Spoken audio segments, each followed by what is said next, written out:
dami na nilang butas dito guys. Yan o. Yan o. Yan o. So bali hapon na ngayon guys. Nakalimutan ko mag video kanina. So babawi na lang daw sila bukas. Yan o. Hello mga kadbedsoy. Isang magandang araw sa ating lahat. Today's video. Yan. Dito pa rin tayo sa ating lote. Continue pa rin tayo sa pag ano dito. Trabaho. So yung ano natin ngayon guys, yung trabaho ay paghukay na naman, pero paratam na ng niyog at saka saging. So medyo dumami tayo ngayon guys. Ito sila, Cyril, si Yan, si Dodong, Jerome, si Jazz, yung mga bago, tapos si KJ. Yung guys, dami na nilang butas dito guys. Yan o. Yan o. Yan o. So bali hapon na ngayon guys. Nakalimutan ko mag video kanina. So babawi na lang daw sila bukas. Yan o. Ayun guys, pasensya na talaga kung di tayo nakapag video simula kaninang umaga. So ngayong hapon lang tayo nakapag video. So sa parteng to guys ay nagsiuwian na yung iba. Bale 8 bata talaga yung tumulong sa atin, tapos yung pang-siyam na bata wala lang, ano yun, pampagulo lang kasi sobrang mura pa ng edad, tapos di pa masyadong makabuhat ng mabibigat. Ano kasi yun, bunsong kapatid ng isa na tumulong sa atin. So dito na part guys ay naglagay na naman tayo ng tali para may tayo para tandaan kung saan banda yung huhukayan nila bukas. So medyo magdidilim na to guys kasi past 6 PM na to, pero continue pa rin tayo para bukas dire-diretso na sila guys. Kasi kaninang umaga nung nagtali pa ako ng strawless, yung iba nagsimula ng maghukay.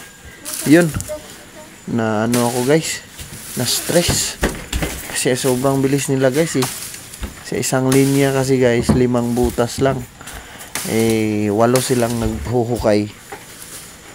Bali partner sila, tig dalawa.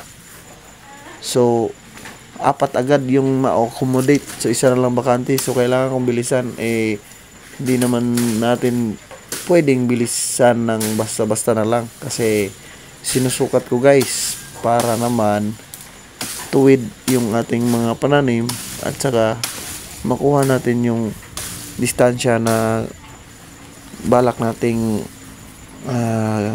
gamitin para sa pagtatanim. So yun, kaya yan ginawa ko nung nagsiuwian sila. Continue pa rin tayo paglalagay ng tali, tapos yung mga stick or mga sanga ng kahoy, yan tinutusok ko sa part kung saan doon tatama yung sukat na ating ginagamit. Medyo marami-rami pa to guys. So ngayong araw tayo guys, 36 na butas. Yan, 36 na butas. So bukas abangan nyo guys, sana mabidyohan ko yung simula umaga hanggang sa matapos yung araw.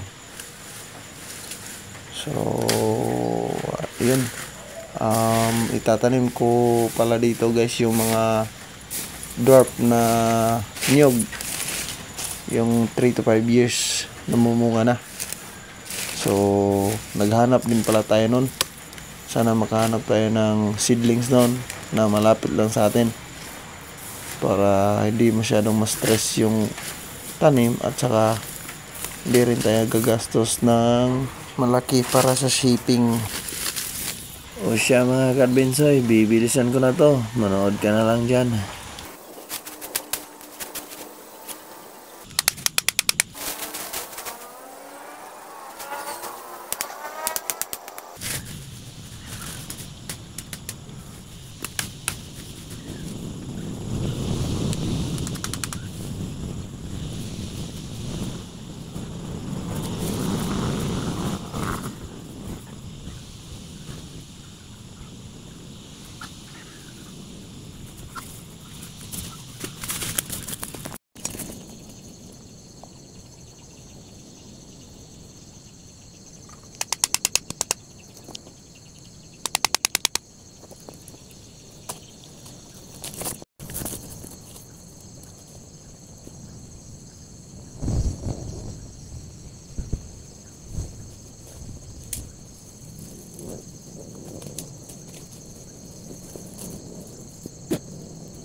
Yun mga kadbensoy, kita nyo pa ba?